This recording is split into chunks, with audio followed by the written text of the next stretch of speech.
running really just helps you make you like not self-confidence, care what other people think. And yeah, self-confidence too, where it's like, you know, I took off my shirt and was just running my sports bra on my short. Same like, this morning. I don't too. care. Like, and it's kind of nice, you know, you don't have a mirror or anything to like judge yourself against, but like it's freeing.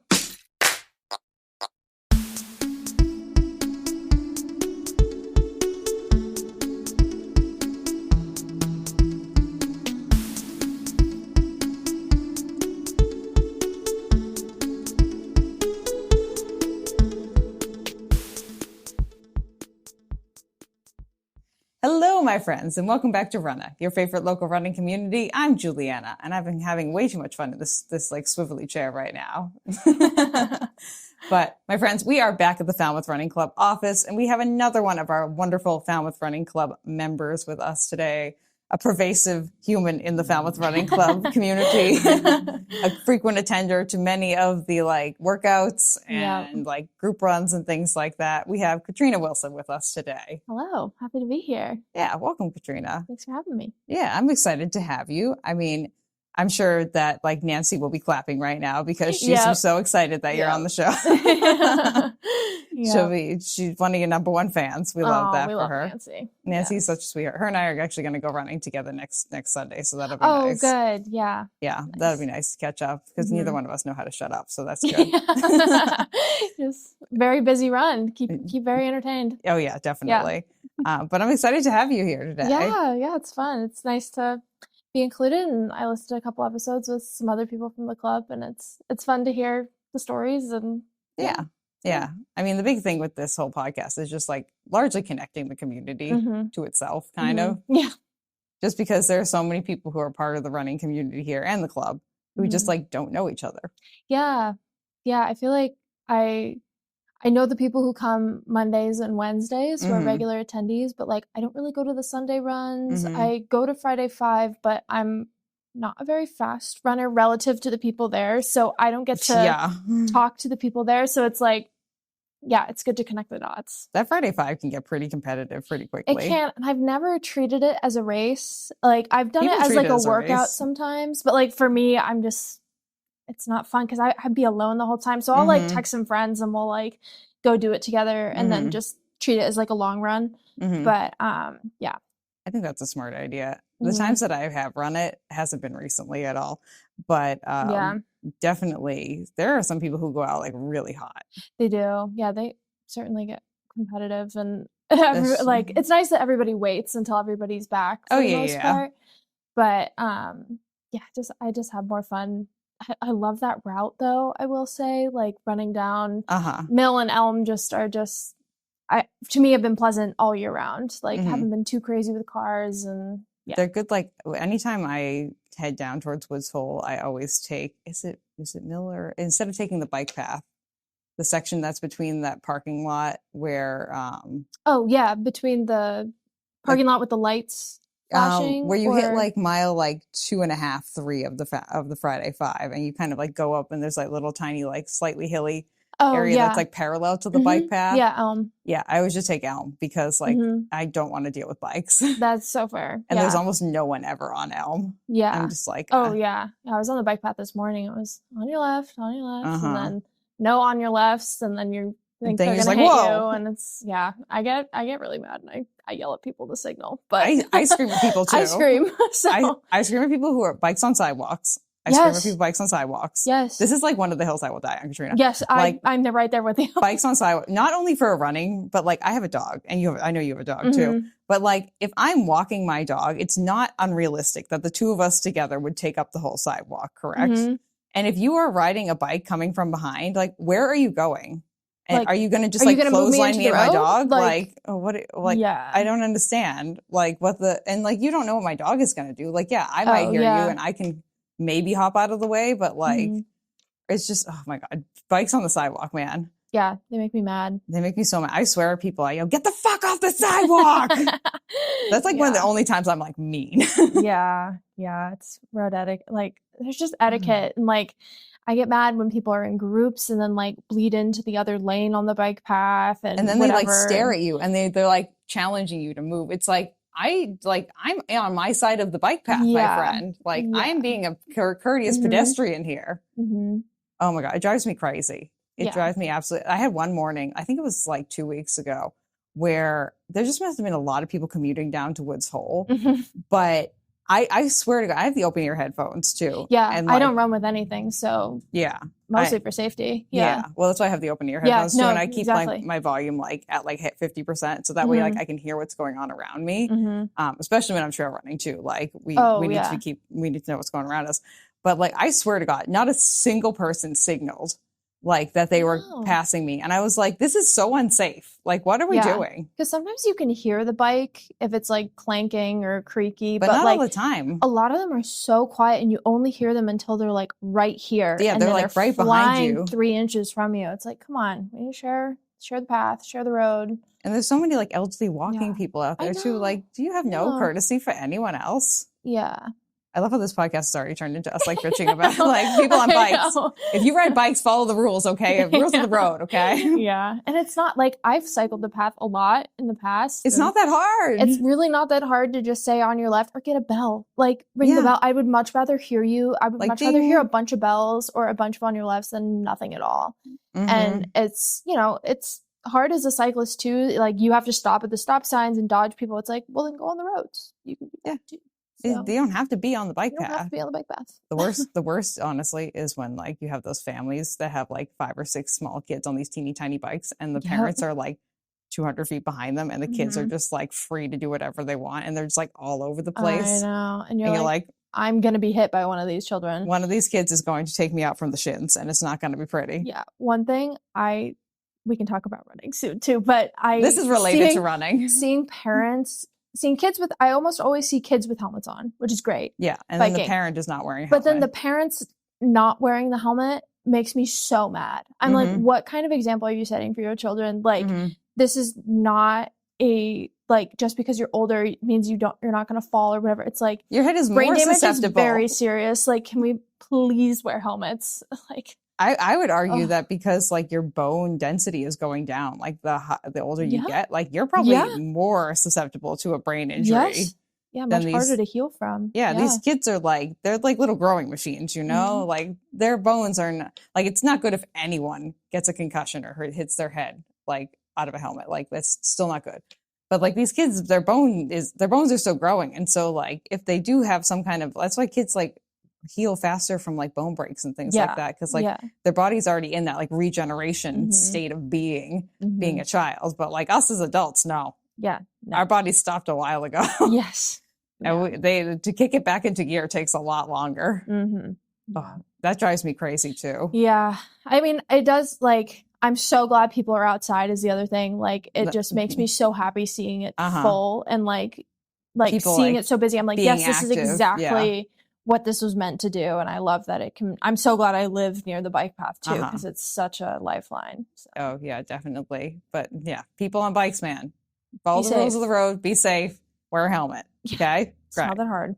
Okay. Let's talk about your, now that we have fully like aired all of our complaints about living near the bike path.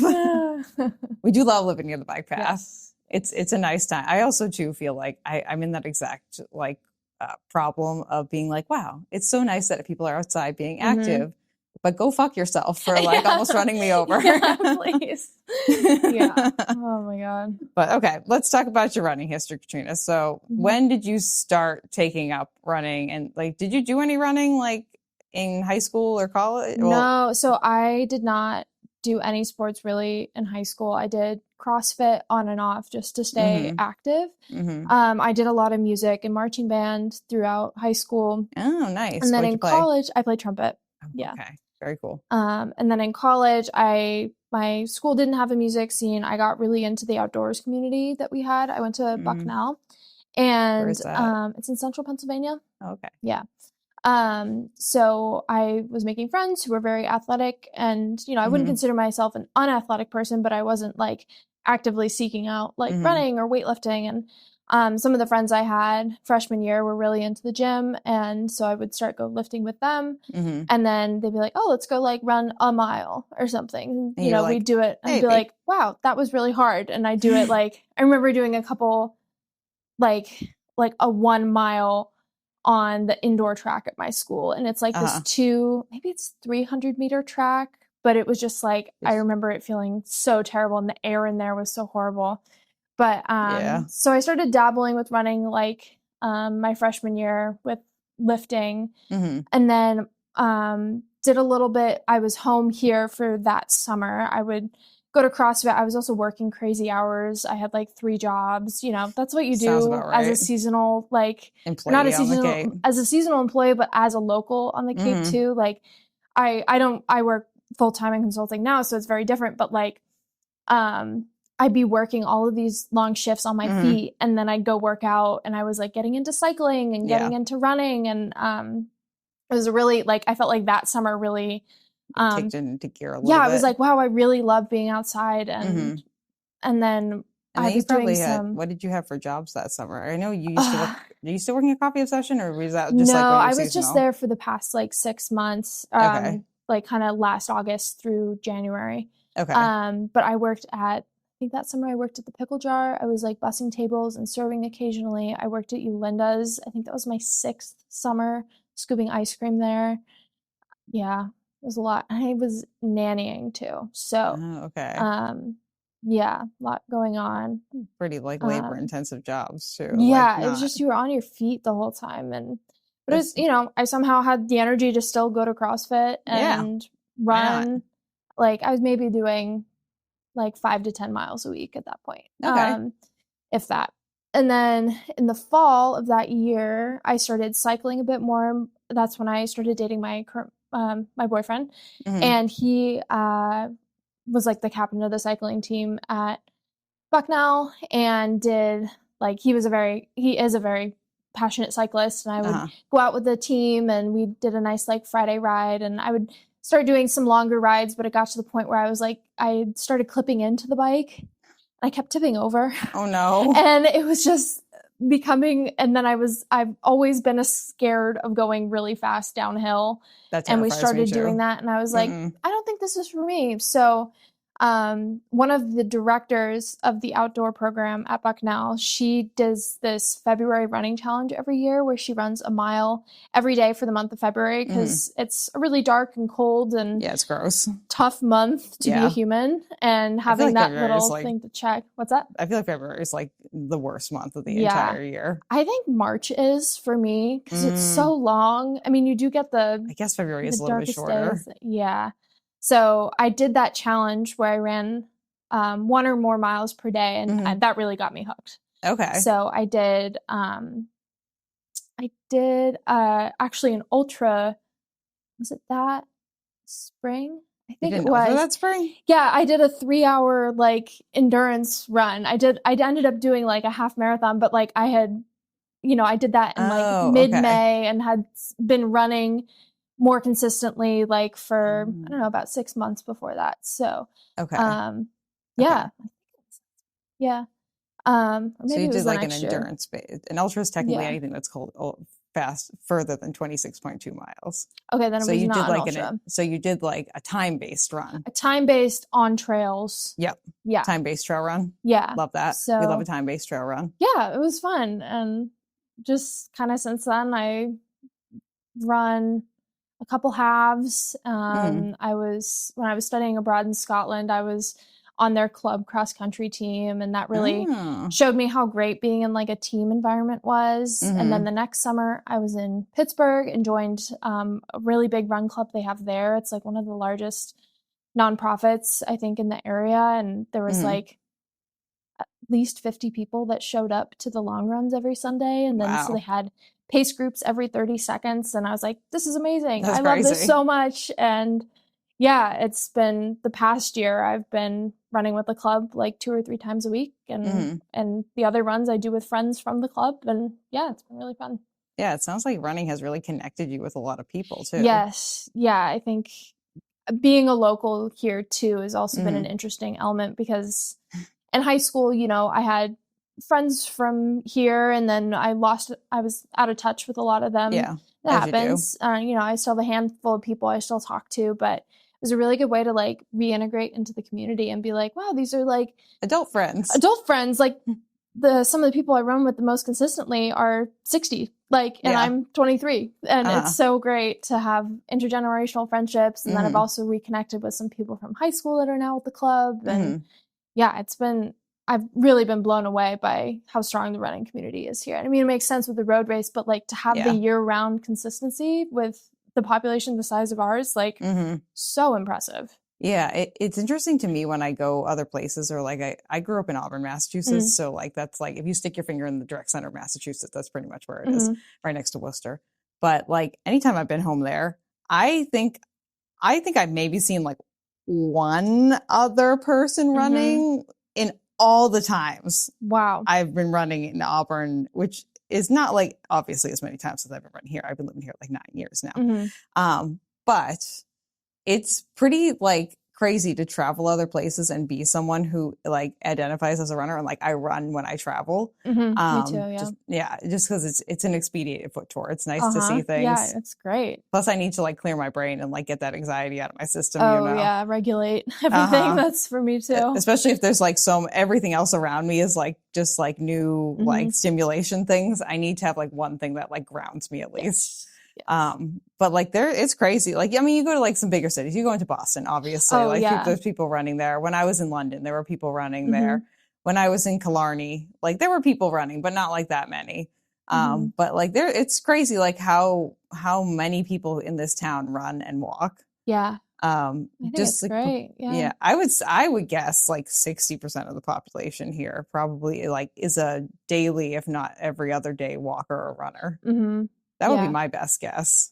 Yeah, no, I think I'd agree with that statistic. And now everybody that I see out running, I'm like, oh, are they training for the road race? So they like, because we're 3 weeks out, right? So you see the people, you can identify the people who are training for the road race who are like seasonal people, because they what are the signs? The Falmouth Road Race shirt. They have a shirt from last year, like a couple years ago. They like train in their shirts. I'm like, I can spot you. Like, know, like they're usually wearing either, there's two types of people. They're wearing either, when it comes to shoes specifically, that's what I'm thinking about, brand new shoes. Like they just bought them and they're like, at this point, starting their training slightly later than they probably should have. Because again, we are only like 3 weeks out right now. And if you were starting from zero, you probably wanted to start like 2-3 months ago, maybe. But they either brand new shoes or they're wearing like the rattiest old pair of trainers I've ever seen in my entire life. 3 years old, no tread. Because they live in they have a seasonal home, and these sneakers live in their seasonal home, and they've lived in their seasonal home for years now. And they run the road race every year, and these are the road race shoes. Like, why would I replace them? It's like, okay. And then usually some like older Falmouth Road Race shirt. And you're just like, And there's nothing wrong with these people. No. But they just like, sometimes it's easy to spot them.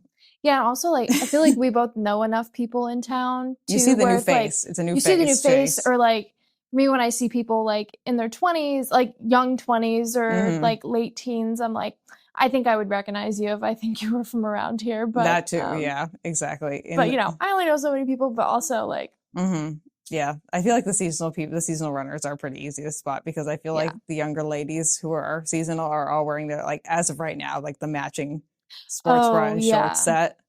And like, if you run around here like all the time, I don't really know too many like local runners who do that. No, I can think of like one person in the club that does that, but she only started doing that recently.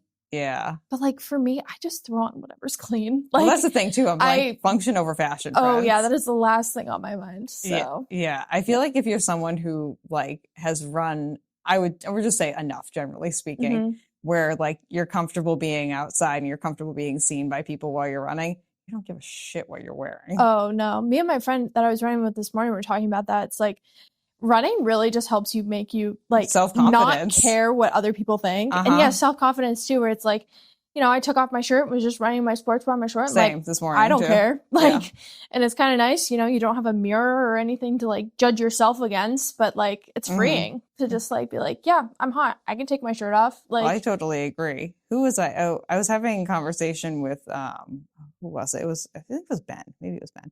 I don't think you know Ben, but Ben's my main like running partner.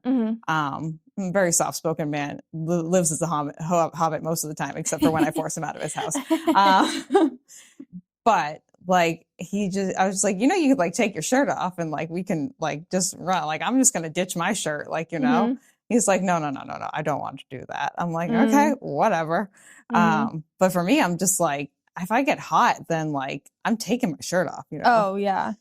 I tell myself I can only take my shirt off at track until I'm at least halfway through the workout because it's a speed boost. You know, like you run faster, right? It's a mental thing. Yeah. So I have to like wait. I have something to look forward to. You get that like getting overheated. You get like the nice, especially this morning. My God, the wind was so nice. It was so nice. When I ditched my tank top, because I can take my shirt off in like one movement while I'm running, and I get it wrapped around my arm. And like the second I did that, I was like, oh, I can breathe now. Oh, the wind is so nice. Yeah. It felt so good. Yeah, it's kind of nice. We had a little bit of a headwind going east on Surf Drive, which it's usually the opposite way. But I was like, the wind honestly, was going the other way this is this great. time. Yeah. I love this. Yeah, it was so nice. I was just like, oh my goodness. Yeah. Oh. Yeah. All right. But I talk for too long and I don't breathe. I end up yawning. That's okay. That's all that is. It's just me talking. I was getting excited about wind, you know? Yes. But as you do.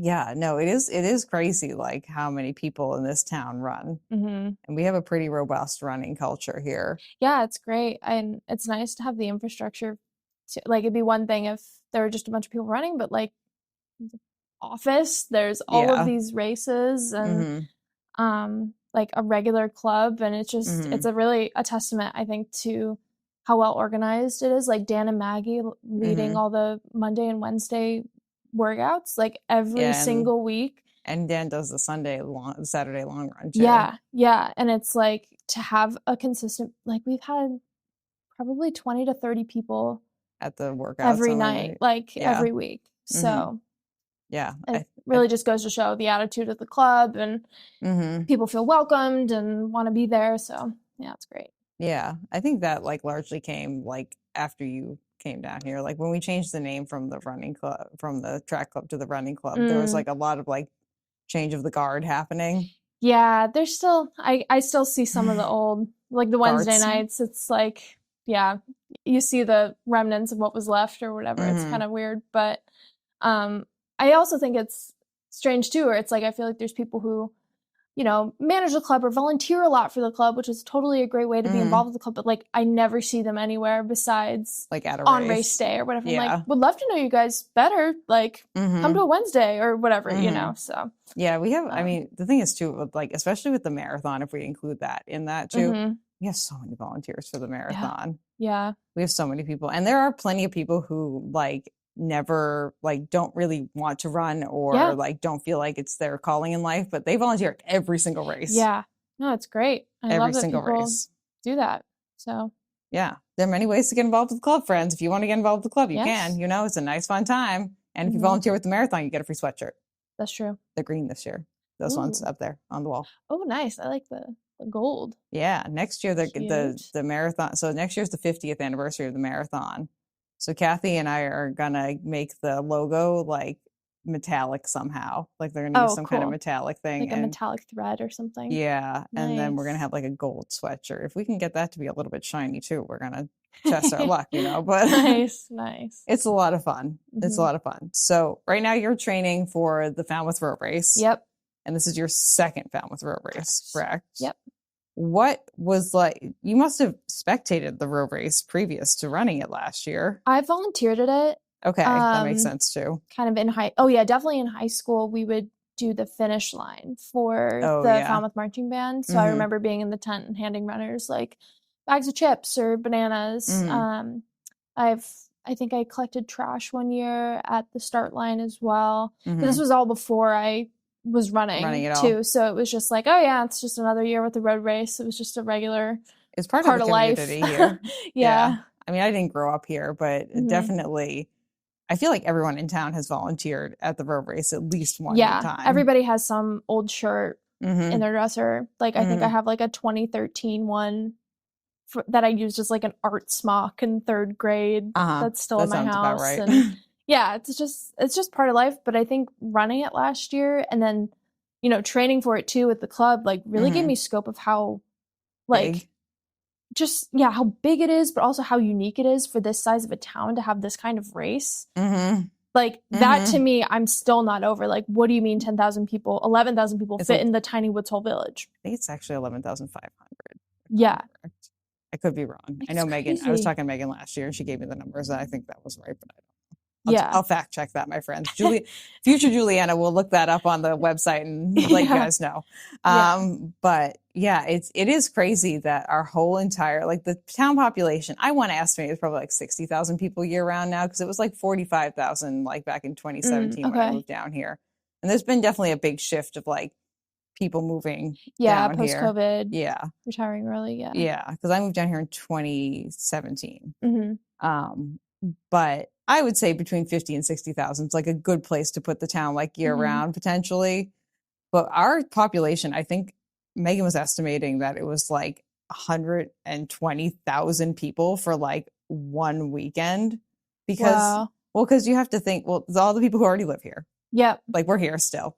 But then like if let's just say like a third of those runners are local humans. So then you have like 8,000 people who are coming in from out of town. And then you have most of them bring like at least like 3 or 4 people per person. So what's like 8 times 4?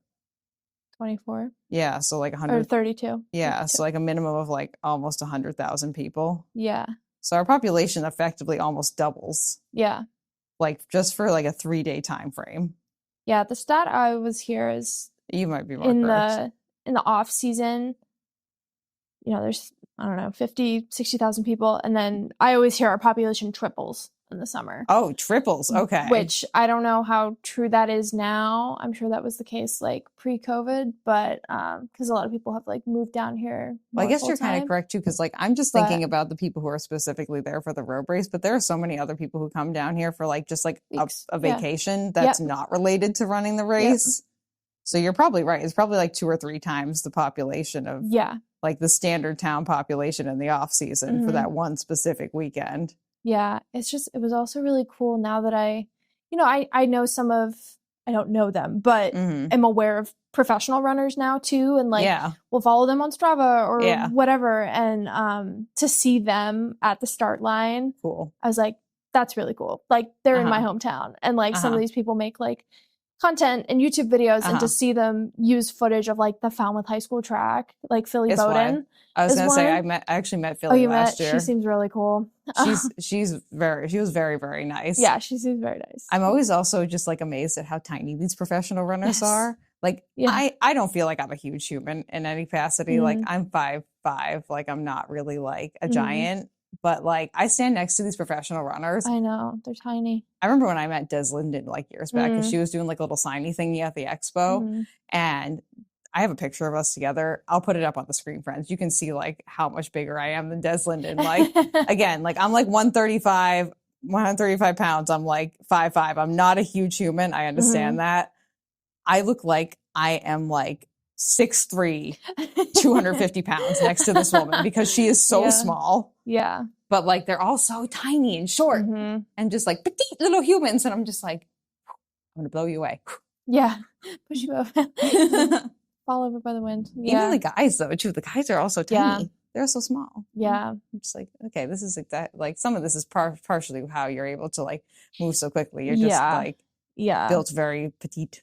Yeah. It is also good. Like, it's hard to see the best people in your sport look very different from you too. Yeah. Like that's something I have to unlearn constantly where it's like, listen, I know I'm never going to be at that level. Same. I don't want to be at that level. Like, and that's totally fine. But also that just because I don't look like them doesn't mean I can't still like improve, faster, be faster, like race better, have fun. Like, yeah. And I think me going to like group runs every week too is like, it's really gratifying to see like, wow, I run faster than some people who look like the pros, like, skinnier, smaller people. Yep. And then, I'm faster than them, but I'm also slower than people who are bigger and taller than me. Like, it's just so like your weight and your stature and things like other things matter more than that when it comes to the sport. So yeah, I mean, that's definitely something that like, I feel like it's a good conversation topic and two, something that like I have struggled with and like will continue to struggle with too. Cause you stand next to these people and like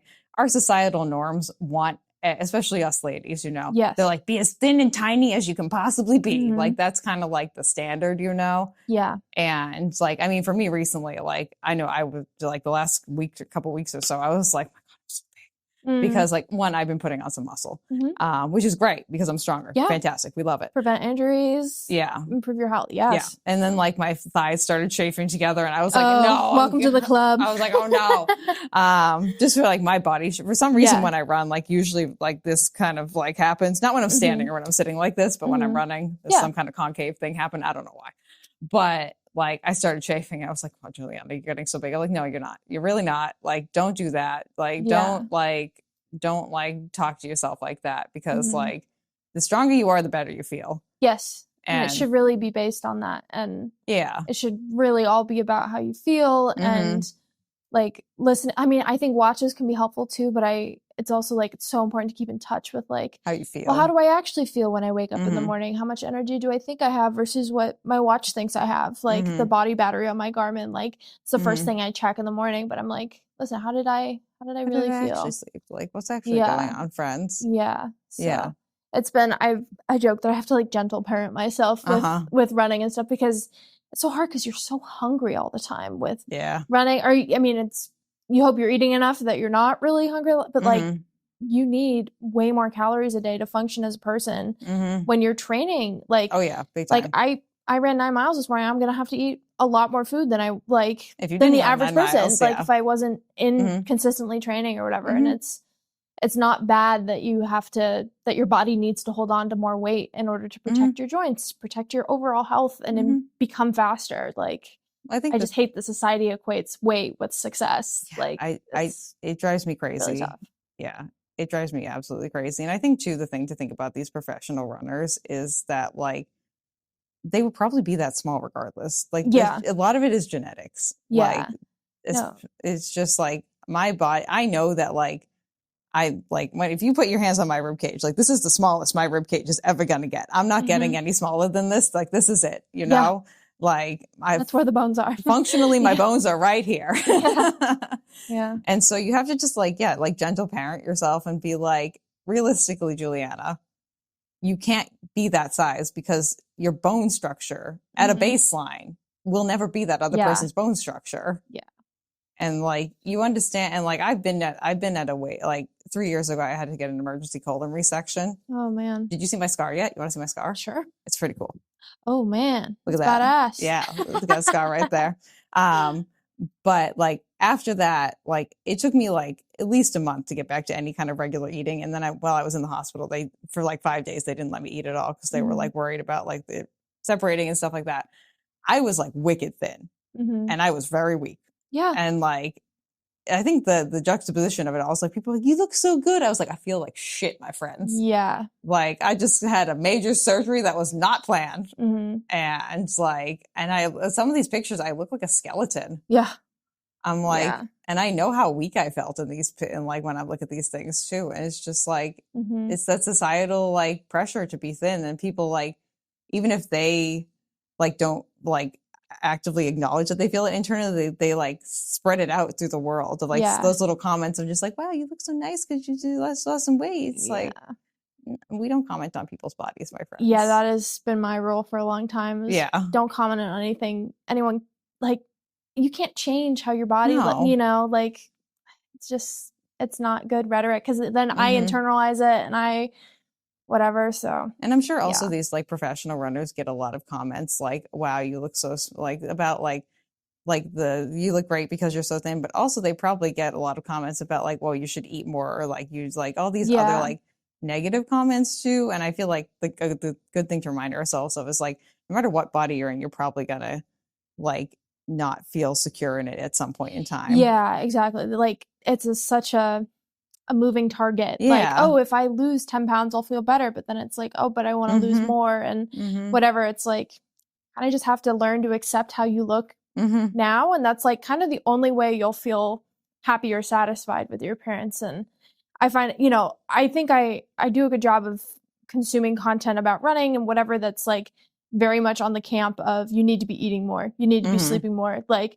you need to be fueling during your runs and things like that. So, and I've like listen to like David chosen Roach's to podcast or something. No, just like other professional runners. And I was gonna say he is like huge into like the high carb thing. Like he's like he and his wife are like huge into like the fuel, high carb. Yeah. I'm like, cool, great, awesome. Yeah. Love that for us. Yeah. But I will say, like, it is hard to hear advice from people who are like in society's light, like are fitting the standard and are like very skinny people that check all the boxes where they're like, you need to be eating more. I'm like, it's great coming from you because you doing that doesn't affect like how society views you, you know? So try to quiet those voices and, you know, you will pay for it if you don't eat enough. And like, I am now at a point where like I bring carbs in my water bottle every workout, and like even to the gym when I'm doing easy runs and stuff, because I've gotten to a point where like, maybe it's because I'm not eating enough before or whatever, but like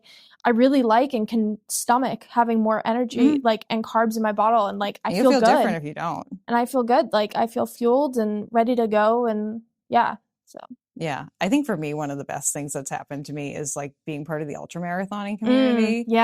Largely because like it's like snacks in the woods. Oh, like that's kind of like the vibe is like we are in the woods eating snacks. And like I feel like even the professionals in ultramarathon running are a lot more varied in their body shape and size than like your standard road marathon runner. Which can all fit into the exact same mold essentially. And are probably wearing the same clothing size across the board. Whereas like even watching like Cocodona or Western States or any of these things, like Rachel Endican kind of looks like your average runner. She's like a small, petite human. But then like Killian Korth, who's behind is like this bigger guy. And then the string bean guy who's like really tall and like lanky dude. Like, they just like, you see like all these different formats of people like coming across the finish line. And those are just the professionals. Never mind like the everyday runners like us. Like everyone looks so different. And like, I mean, this is a conversation I had with my Uncle Paul. I'm looking at you, Uncle Paul. I know you're watching. But like about like how your body shape and size like doesn't determine like how far or how fast you can go. Like these ultra marathons, man, like I'm out there for this. I just did a 6-hour one and I have another 6-hour one coming out. And like, there are some people who are just like built like a tank, like in the best way possible. And they are hauling ass, and I'm like, I usually finish towards the top, like, and they are beating me. And I'm just like, that's great. We love to see that.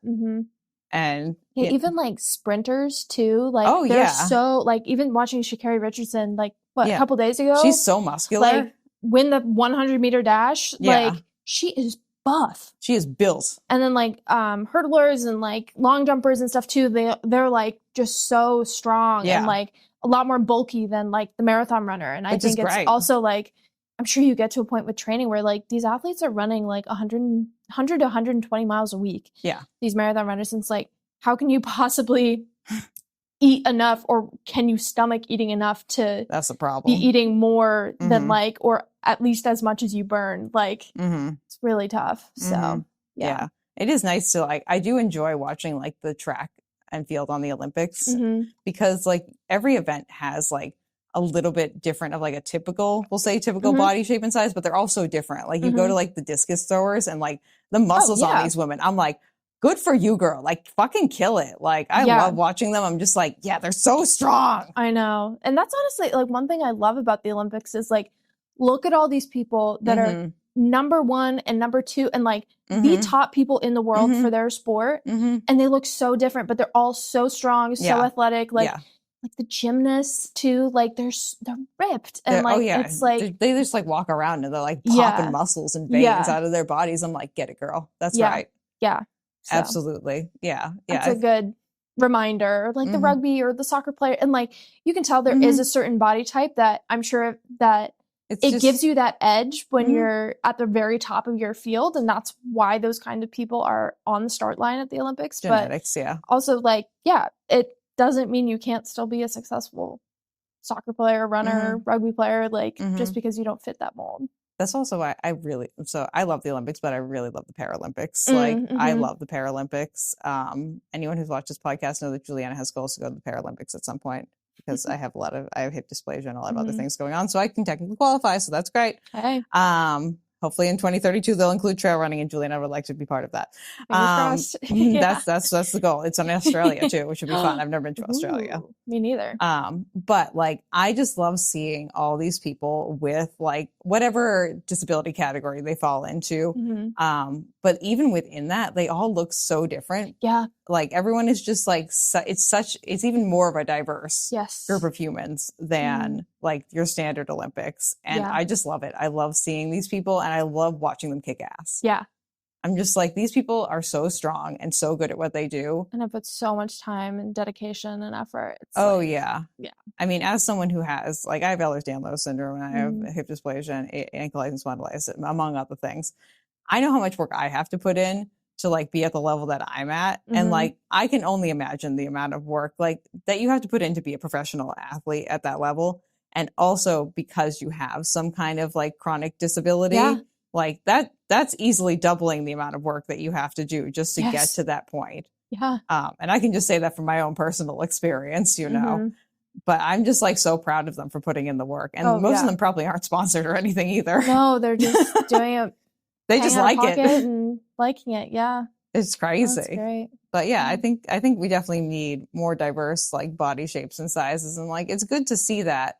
I mean, even like with the Falmouth Road Race specifically, like I remember the first year that I ran it and I got passed by like 5 or 6 like elderly men who had to be in their 70s. Oh my God. Yeah, I know exactly who you're talking about too. They're so fast. I'm just like, and like, I think that's what I train for. I want to be able to run that way. I want to be able to run that way when I'm 60. Like, same. Or just be able to run pain-free. Like, oh yeah. You know, that's the goal. Well, for me, that's never going to happen. We know this about Juliana's chronic illness body has other plans, but like, as pain-free as possible and for as long as possible. Yeah. But it is wild when you're out there, like running a race, especially a local race around here. We have some speedy elderly gentlemen who live in this town. We very much do. And like, you could be running like pretty fast for your speed. Like I remember one time I was running just a Friday night 5 and I think I was pushing like 6.5, 7 minute pace because I was like running fast with someone. Some old man passes me. I'm like, how the fuck fast are you running? Where did you come from? Like, I know. Who gives you the audacity to pass me? And then we talked afterwards too. I was like, oh my God, I think he had to be in like his 70s. I was like, how is that possible? Like I was going, like for me, I was like out of breath. Like I was like pushing it because me and my friend were pushing each other. And like, that's like, for me, a very, very, very speedy run is like 6 to 6:30 pace. Oh yeah. That's like, if I've been doing speed training. Yeah. Like this is very good. Like there are a lot of conditions that this has to happen under. I can't just go blow out that pace, like off the top of the dome. No. Like I have to have been speed training for a while and have a good day and the weather has to be nice and I have to have right shoes on, you know. It's kind of crazy the amount of factors that go into having a good run or a good race. Like I don't think this is the case for all sports. Like running is just so fickle with like, well, if I ate the wrong thing before, my stomach's going to hurt. If it's too humid and hot, my heart rate's going to spike. I can't breathe as well. If I'm recovering from an injury, like this is going to hurt. Like it's just, there's other sports that aren't as like, mine is largely like outdoors too. So like, I mean, even so the year I ran the Chowder Challenge was the year that on the marathon day, we had hail and 40-mile-an-hour winds. Yeah, that's going to affect you.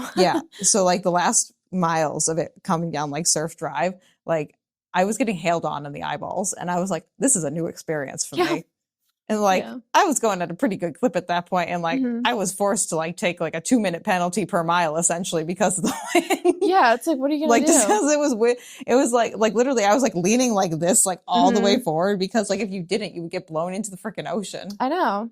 I'm just like, okay, well, I guess that's just how it is, you know? Yeah. I honestly just start laughing when that stuff kind of happens. Like there have been some workouts over the past year where this is also a testament to the running community. Like it'll be 40 degrees, pouring rain, and we're doing tempo down at the heights. Like that's just what we're doing. And it's like, it's for me, it's just, I'm just happy. Like in my books, I get an A+ if I show up and I do the thing. And it's like, you know what? It's way too unrealistic to expect the same performance from myself under hard conditions. Like my pace in the summer, at a minute, like to every mile I run. It's so humid down here. I know. Yeah. I'm going to Colorado next week and it's going to be nice and dry. I'm very interested because, you know, people are like, oh, it's so hard to run in the humidity or whatever. But like, run at elevation. Yeah. Yeah, at altitude. But I'm convinced it's harder to run in humidity than it is at altitude. Humidity is the poor man's altitude. Exactly. So I'm excited to make people feel bad on Strava and be like, yeah, humidity is worse. So yeah. I'd be interested because next year I want to go out and run a race in Tahoe. Oh, I want to go there so bad. Yeah. There's this trail race called Broken Arrow that I cool. want to go run. I was going to run it this year, but then I just did not have the funds to go do it. Like, because they have an adaptive division there. And they had a spot for me. They were like, oh yeah, we'll have a spot for you, Julianne. I was like, but you have to pay for everything else. I was like, yeah, no, I don't have that right now. Because I already paid for my London Marathon excursion. Oh yeah.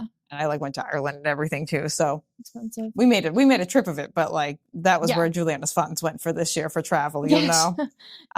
But hopefully next year. But everyone's been like, oh, do you think you can run like up a mountain at altitude? I'm like, I think I got it, you know. Like I'm sure it's gonna be challenging. Like I don't doubt that, but like there are certain days here where you're like you feel like you're swimming. And like that's the breath you have to take because you're probably getting like 30% oxygen at that point because it's just like you can feel your eyelids sticking to the top of your head. And oh like, yeah.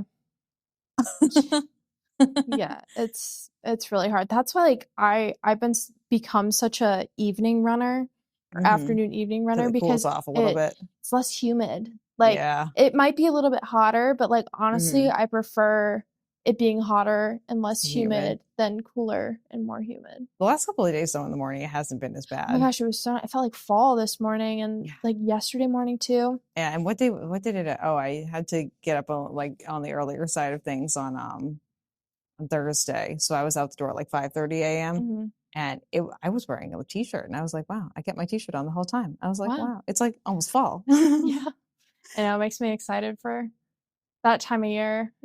That's just like when the weather turns, you're like, wow, I'm actually kind of fit. Like when you've like when you're not I've had a couple runs recently where I'm like, wow, it's really not me. It really is the humidity and the heat and the fact that it's summer. Like I did like one treadmill run and I was like, my heart rate stayed really low and I was going way faster than I had been on my easy runs. I'm like, not me. Okay. Good to know. We had that like, was it Monday? I think this week, one of the days this week was like not very humid. And like, I went outside and I just like went out on my run and like ended up doing some like pickup just for fun, just for shits and giggles. Cause I was feeling better about it. Like did some pickup miles on Surf Drive. And I texted Ben afterwards. I was like, I ran at like 6:30 pace. What the fuck happened? Like, what happened? He's like, you've been training, Juliana. The humidity training is paying off.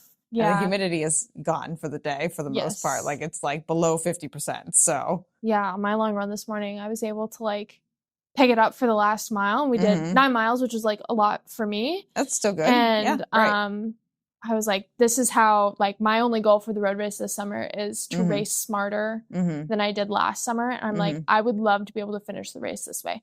If it's really hot and humid, I'm just going to survive and do what I can. Yeah. And that's okay. Like I will just enjoy being on that course, which I will try to do, you know, regardless, but it just feels so good to have like juice in your legs at the end of a long run. And it was not very humid this morning. It was great. It was nice. So. Do you have a time goal for the road race? I ran Falmouth in the fall in like an hour and 1 minute. So maybe break an But hour. that was because I had to stop and tie my shoes twice. Oh, so you could break an hour then. Yeah. So I might be able to break an hour on Falmouth in the fall, given it's so much cooler and, you know, November. But I think eventually I'd like to break an hour. I'd love to get my name in the paper one year as like a local. Don't they do that? Like I think they lost out. Don't they list all the locals who ran? No, they only do like the top 100 or something. Oh yeah. And I think last year the slowest time they had in there was like 58 something or whatever. I'm like, don't know about that, but one day that'd be really cool. But also I've just been I'm not training as hard as like I did last summer, and you know, I'm doing that for other reasons to protect my mental health and whatever. And I love that. And that's been so fine. So just hopefully enjoy it more is my goal. I think that's a great goal. I definitely think you can break an hour. Like, especially if you did like 101 and down within the fall and like you stopped to tie your shoes twice. Like you got that, Katrina. Like that's not not an unreasonable goal I'll be at all. Triple knotting my shoes. So yeah. I definitely think that you can do it. Yeah, it'd be cool. And it was really one of my training partners who I run with a lot. That's been her goal for many, many years. And she finally did it last year. Oh yeah, I remember at Falmouth in the fall. And she I was just so happy. Like, I was even happier to know that she had done it. I didn't even care that I didn't. I was like, this is something she wanted for so long, and it was just so cool. So yeah, I think you can get your name in the paper. I can't see why not. I mean, if it's like 90 degrees, if the conditions are like last year, I don't think it's going to happen. But this week has been proof that it's not always like that here. But usually the road race weekend though, usually the trajectory is the weekend before, very nice. It's like 60, 70 degrees. It's very pleasant. And then up until like the Friday, and then all of a sudden on Friday it gets hot.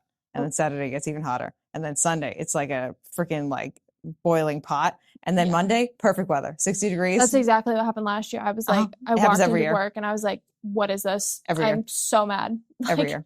The weather like gets the note, because that's pretty much the transition point for the town from summer to fall. Yeah. Like, so the town, like the weather takes the note and says, aha, yes, tomorrow is the start of unofficial fall. And I will be dropping the temperature about 30 degrees. Thank you so much for asking. You will not be able to tell that yesterday was a road race where everyone was sweating their asses off and dying. I mean, last year I was scared that I was going to like tip over and pass out because it was so hot. And like, it was hot. I was just so like, I had to stop and walk, and I never do that during races. Like, my heart rate was just so high, and I was just mad at myself with like, I PR'd my 5K in the first 3 miles. Oh, so you went out hard. That was very stupid. Like, I was running with my friend. I was like, okay, we'll try to run together. Like, we were definitely on target to break an hour. But as soon as I hit Surf Drive and was out of the woods, like, and the sun was coming down. It's so shaded in Woods Hole, and then you're like, oh, I have nothing left in the tank. So my goal is to not feel that way this year. Yeah. I think you got it. I think you can do it, Katrina. Yeah, we'll see. Yeah.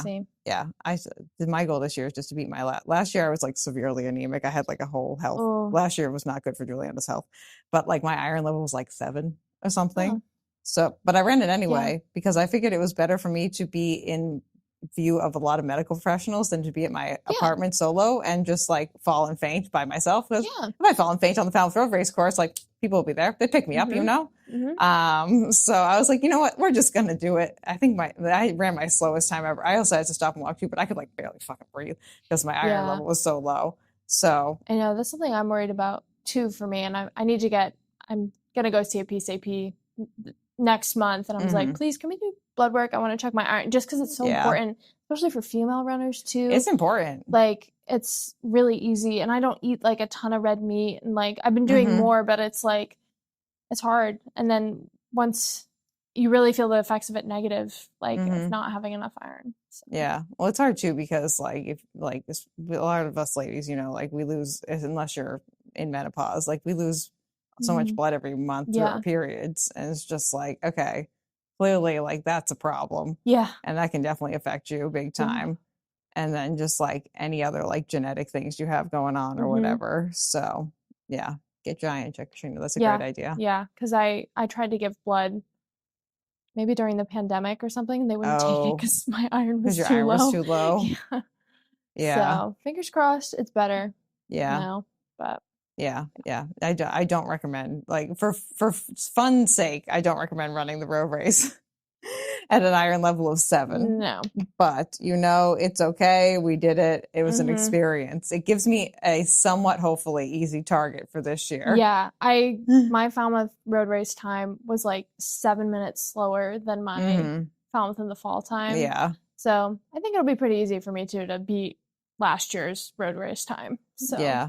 It was wild too, because like I think I was like running like 10-minute pace like at my fastest during the road race last year, and I felt like I was redlining it.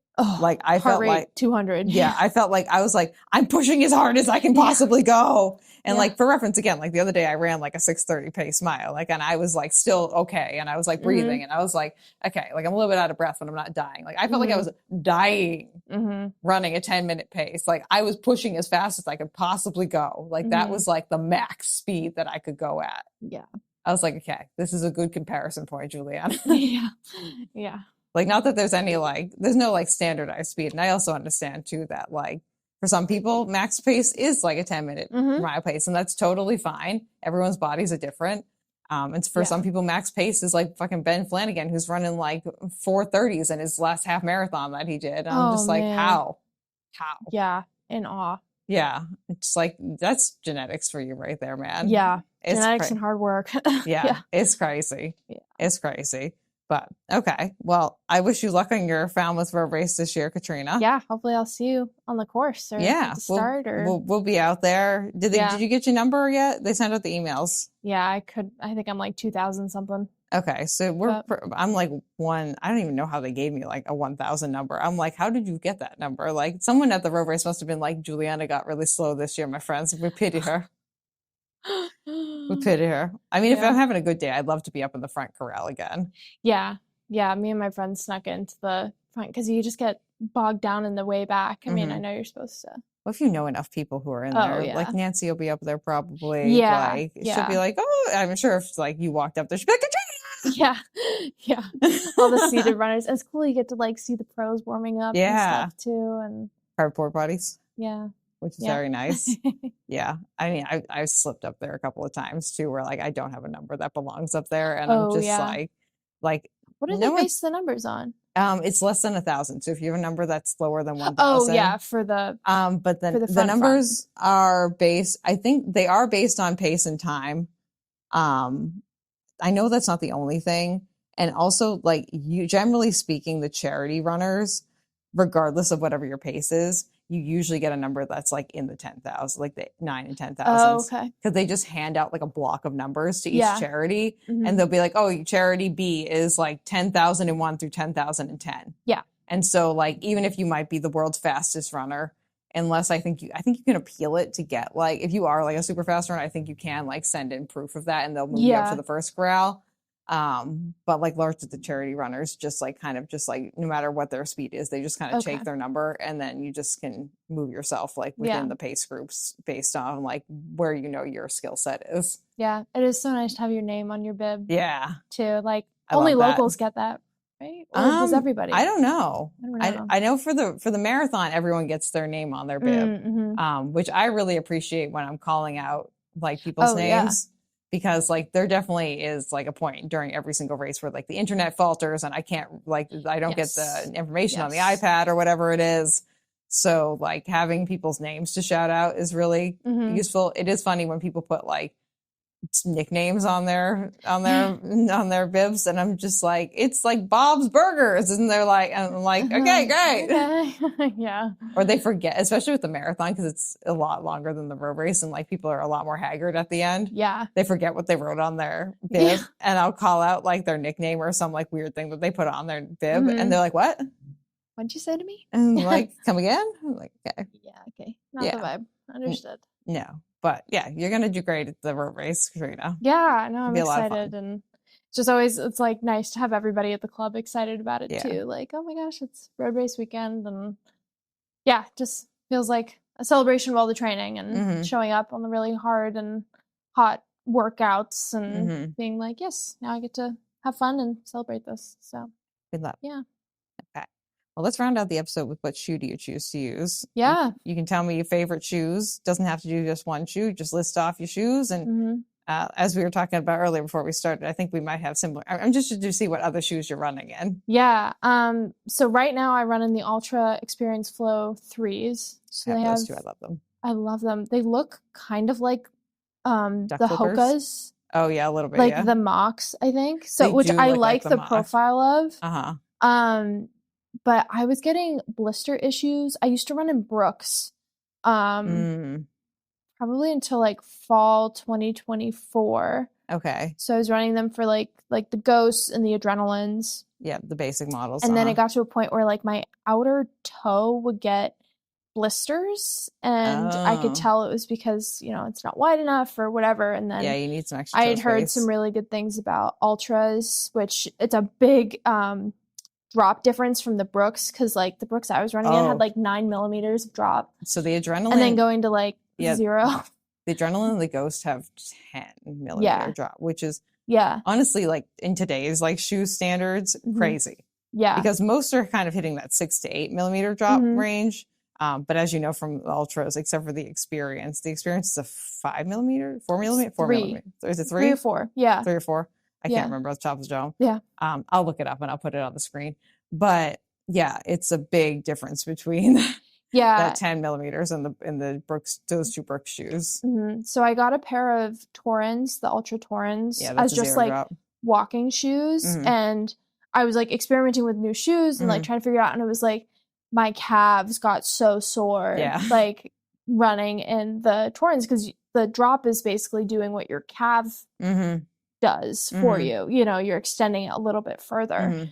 But like changing between, or like I would walk around campus mostly, like I would wear the Torrens every day. They're so comfortable. Nice. And then I'd put on the Adrenalines and I feel like I was wearing high heels. Like it's crazy. Yeah. Now I'm completely used to it, but it got to a point where I was like, I feel like I'm falling backwards in the zero drops. But then they came out with the Experience Flow with, you know, has a little bit of drop, has still the wide toe box, and it's really worked for me. So I'm just sticking with what I've got. I tried some Sauconys last summer. Again, was getting blisters. So I haven't gotten like an analysis on my gait or anything, or my feet, but seems to be working for me now. So I love that. Yeah. And I also have a pair of Ultra trail running shoes, the Lone Peaks, but honestly, I don't love them. I went even just for like a hike with them a few weeks ago, and I was like, I can just feel the ground way too well right now. I need more cush. So have you tried any of the other Ultra trail running shoes? No, I don't trail run enough to like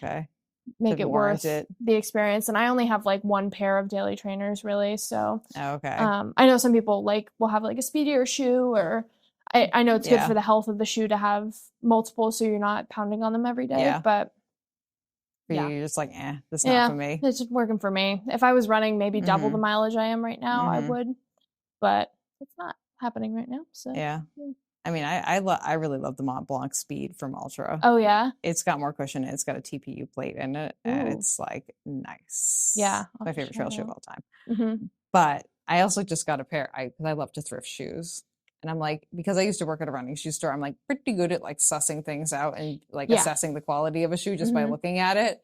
So I've got myself for $30 a pair of Mont Blanc Carbons. Nice. That's a $250 shoe, my friends. And these things are in nice condition. Good. I was like, yep, that's right. We're buying a pair of these bad boys. I've not taken them out yet, you know, but I'll let you know what I think about them. Yeah, no, I think we have similar shoe taste. The only thing I will say about Ultras though, is at least the past 2 generations, TBD about the third, because this is my first pair of the newest generation. They're not the most durable. They don't last. No, like not. They hit like 250, 275, and they're like cooked. And it's like, okay, I just spent $110 on these. Like, would like to let them live a bit longer. There seems to be a bit more tread on the 3s, but I'm already burning through the sides because I run on the sides of my feet, and I'm already burning through the sides of my Experience Flow 3s for sure. Yeah.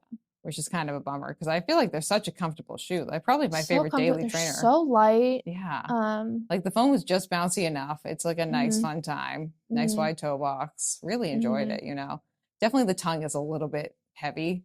Yeah. And I've had issues with the laces too. I mean, talking about tying my shoes at Falmouth in the fall, but like I've just switched out laces from an old pair of Ultras that are more grippy, because the ones, they're just so flimsy and light on the new ones. So you got to get those like serrated laces. Oh, that's the way to go. If you look at any of the next time you see like Nancy or anyone at like track who's wearing like a racing shoe, have them show you the laces on, because a lot of the racing shoes have serrated laces. So they just grip to itself better? Yeah, it kind of is. They're like almost like little strands that are like little circles that are on the lace. Oh, and so they kind of like interlock with each other a little bit, so it makes it harder for them to untie. I should have worn shoes with serrated laces. I didn't think of that, you know. Yeah, I have some. But yeah, I do love the Ultra Experience Flow 3. I think it's a great shoe. I think it's a great shoe. Yeah, and I use the Torrens as like a walking shoe, but yeah, I know what I like, and I just kind of keep buying the same thing. So you haven't tried Topo shoes, have you? No, I haven't. Do you really like them? those? Yeah, I really like. Right now, I have the Spectre, and I have the Cyclone, and I like both of those a lot. The Spectre 2 I liked less than the Spectre 1. I like the Spectre 1 better. Yeah, the Spectre 3 is now out. And I have the Cyclone 3. But they're really good. I feel like they're a little bit more durable than the Ultra shoes, to be honest. Yeah, I have no good reason for not trying them out. I just kind of like the look of Ultras better than the Topos. Topos are, I love running in my Topos, but their design, so derpy. Yeah. So derpy. Yeah, and I don't love the logo. I don't know. And that's like a bad reason to not want to try a shoe, but I'm like, come on. Before I started running in Topos, I was like, it's all in that derpy Topo gray. Yeah. They're all in that like derpy gray color, and like they all just look like derpy. And they like some of their newer shoes don't look that way, but like 90% of the shoes that they make look that way. For a long time, I really wanted to like Hoka's because I thought they had such fun colorways, and nice some and of their shoes though are so tall. I feel like I would just like roll my ankle. Like some of their trail running shoes are just like huge. Yeah, I can't like the Mountain Goat or like the Speed Goat. Speed Goat, yeah. Like that's just way too much shoe, but they just have a fun colorway. Ultra's getting better though. Ultra shoes are getting better. The like newest generation of Experience Flow has like I'm really happy with them. They're like white on top, and then they have like green and orange on the sole, and it's that's really fun. Nice. Mine are just black with like if I can get black, I usually go with it because I get them dirty so quickly. Yeah. But they're black with like a cream foam on the bottom. But I know the Lone Peak, because I have like this like bright purple pair of Lone Peak 9s. And they have like at least like 12 colorways in the Lone Peak 9 right now. I'm like, that's great. We love to see it. We love like the bright fun colorways, and the carbon shoes, the Mount Blanc carbons that I got are like that like ultra like bright red color. So I'm like, that's fun too. Yeah. Like we love like these like bright colors, especially if you're trail running too. You want to be seen. Yes. So it's nice to have the bright colors. And back to the fashion piece, like I will usually just wear whatever's clean, but it's like, well, why not have a bright color? Like it's fun. I don't really care if it goes with the rest of it, but like just more entertaining to look at. I don't know. So yeah, the other day I went out running. I was wearing like one of my bright orange pairs of shoes, these like bright blue shorts, and I have this like kind of camo bright pink pattern shirt that I was also wearing with it too. I call it my "Don't hit me" look. Don't hit me look. Yeah. If you hit me, you're blind. Okay. Yeah. It gets to the point with winter running for me where I'm just like putting on as many clothes as possible. And I'll have like, I have this like white, orange, and navy camo shirt that's only camo on the front half. And then I'll wear it with like, I have like a pair of bright blue like leggings that's kind of like that almost shirt. Like this color. And then a navy vest, and then like my Falmouth in the Fall hat from last year, and then my neon like visibility reflective light vest, thing, and then like a buff and gloves, and it's just like, this is so ridiculous. Like you have to laugh. Like it's just so funny. I have like so many things that are just like random neon colors. Like I have a green like outer shell that it's bright green outer shell that I'm wearing, and then wearing these like, usually my leggings that I wear are like, they have this like wind panel on the front here that's black. The rest of it is just like bright orange color. So like orange, and then usually like a neon shoe, and then like a purple hat. It's like, okay, great. Every color of the rainbow. Just like every whatever. Saturation. Yes. Whatever I can put on my body that makes me feel warmer and makes me feel better. Like that's what we're throwing on our body, you know? It's crazy. Oh, God. I talk. Yeah. I know, me too. I was like, Okay. Well, Katrina, it was lovely to have you. Thanks for having me. It was fun. Yeah. If people want to find you, do you have any socials you want to let people know they can find you on, or just find you out in the world? You can find me on the world. I quite honestly am not on social media. So I was going to say, I didn't think you were on social media. Just on Strava, but it's private. So yeah, if you know me, you can follow me. If you don't, please don't. So. I also have my Strava privated too. Because when I started running on Strava, data. Well, yeah, and like I had some people who were like kind of creepy who were following me like initially, and I was just like, I don't need you to know. I also always put like a 1/4 mile radius, like so you can't tell exactly where I'm stopping or starting. Because we got to be like safe. Yeah, I mean, I don't usually like, you know, the people I know and trust and see on a regular basis. Like you already know where I start my runs. But even if you don't look at my Strava, but it's like, you know, you come up in the like if you fly by someone, they'll like pop up on your Strava, or if you've like, we're running around the same place with the person, it'll be like, oh, I did this run with this person, like, you know, so it's, we got to be safe. Good to have it on private. But, yeah. It is, especially when we have so many people in town who are like not full year-round residents too. And like something like that, like the flyby, like if you have a public account, it'll just let you know, like, oh, Katrina flew by you, and like, do you want to follow her? Yeah. And then all of a sudden they have all your information. Like, oh. And it's like, oh, okay. Because like even like me, like I have a pretty pervasive social media presence. Yeah. But like you'll never see me post about, I never will post anything outside my apartment. You're only ever going to see the inside of my apartment. Yeah. So, and I'm not going to post near a window. Looking out a window, like we're not going to do that. Like, and if I post something of where my location is, like even when I'm traveling, I'm going to like save it to my phone, and then we'll post it like 3 hours later when I'm not at that location anymore. Yeah. So if you do see my Instagram story, I'm not there anymore. Yes. So and that's very smart. So we're fine. Yeah. But yeah, like the direct location data from Strava.